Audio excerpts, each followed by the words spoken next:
अस्सलाम वालेकुम। मैं हूं सर इजाज़ और आप देख रहे हैं इजी मैथ विद RI।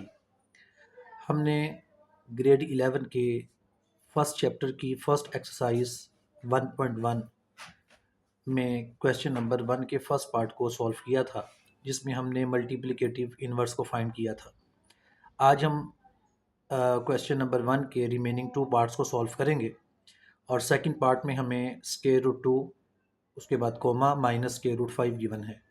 यानी यहाँ पर हमारे पास जो रियल पार्ट है वो स्क्वायर रूट 2 है, जबकि इमेजिनरी पार्ट हमारे पास माइनस स्क्वायर रूट 5 है।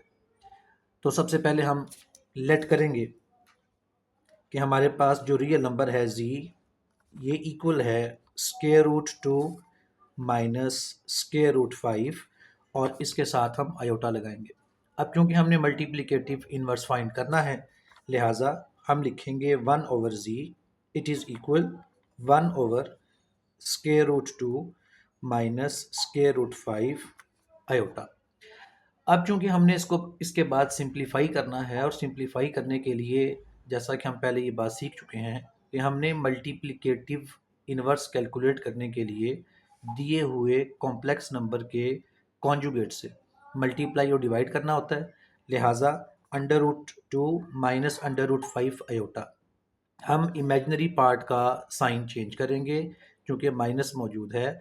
लिहाजा इसका जो कॉन्जुगेट है वो बनेगा square root 2 plus square root 5 iota, और इसी से हम डिवाइड करेंगे square root 2 plus square root 5 iota. अब इसके बाद हम इसको सिंप्लीफाई करेंगे तो 1 over z it is equal to, अब उसी तरह 1 को स्क्वायर रूट 2 से आप मल्टीप्लाई करेंगे तो स्क्वायर रूट 2 आ गया, और 1 को स्क्वायर रूट 5 आयोटा से मल्टीप्लाई करेंगे तो स्क्वायर रूट 5 आयोटा आ गया। सिमिलर ओवर में जो दोनों वैल्यूज़ हैं वो वंस अगेन ए माइनस बी और ए प्लस बी वाली फॉर्म है। लिहाजा ए प्लस बी इंटू ए माइनस बी, चूँकि वो इक्वल होता है ए स्केयर माइनस बी स्केयर के, तो उस रूल को हम सामने रखेंगे और उसके मुताबिक हमारे पास ए जो कि स्क्वायर रूट 2 है, आप फर्स्ट वैल्यू का स्क्वायर ले लेंगे, माइनस इसके बाद आपने सेकंड वैल्यू का स्क्वायर ले लिया। अब हम 1 ओवर जी को एज इट इज़ लिखेंगे। आपके पास square root 2 plus square root 5 iota as it is. अब आप स्क्वायर रूट 2 का जब स्क्वायर लेंगे तो स्क्वायर और स्क्वायर रूट ये दोनों कैंसिल हो जाएंगे, यहाँ पर सिर्फ हमारे पास 2 रह जाएगा, माइनस एज इट इज़। इसी तरह जो स्क्वायर रूट 5 है, इसका स्क्वायर लेंगे तो इसका स्क्वायर रूट भी स्क्वायर से कैंसिल आउट हो जाएगा, सिर्फ 5 रह गया, और साथ जो आयोटा है इसका आप स्क्वायर लिखेंगे तो वो आयोटा स्क्वायर आ गया। अब आप 1 over z it is equal to square root 2 plus square root 5 iota को एज इट इज़ लिखेंगे, divided by 2 as it is minus as it is 5 as it is, और वंस अगेन आप iota square की जगह पर उसकी value -1 put करेंगे। लिहाजा 1 over z it should be equal to under root 2 plus under root 5 iota divided by 2 और minus minus plus 5। तो 1 over z it is equal to square root 2 plus square root 5 iota divided by 2 plus 5 7। अब हम इसको D LCM कर देंगे simply, तो हमारे पास 1 over जी equal आ जाएगा square root 2 over 7 plus square root 5 over 7 iota. अब आप इन दोनों को ब्रैकेट फॉर्म में लिख दें।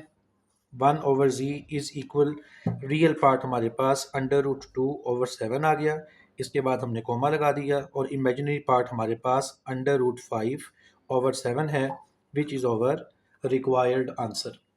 अब हम चलते हैं इसके बाद अपने थर्ड पार्ट की तरफ, और क्वेश्चन नंबर 1 का जो थर्ड पार्ट है उसमें हमें गिवन है 1, उसके बाद कोमा और 0। अब यहाँ पर अगर हम गौर करें तो हमारे पास रियल पार्ट तो मौजूद है, जबकि इमेजिनरी पार्ट मौजूद नहीं है, वो हमारे पास 0 है। तो हम उसी तरह let z is equal to, इसे लिखेंगे 1 प्लस 0 आयोटा। तो अब इसे सिंप्लीफाई करेंगे तो 1 over z is equal to उसी तरह 1 ओवर 1 प्लस 0 आयोटा मल्टीप्लाई, उसी तरह हम इसके कॉन्जुगेट से मल्टीप्लाई और डिवाइड भी करेंगे।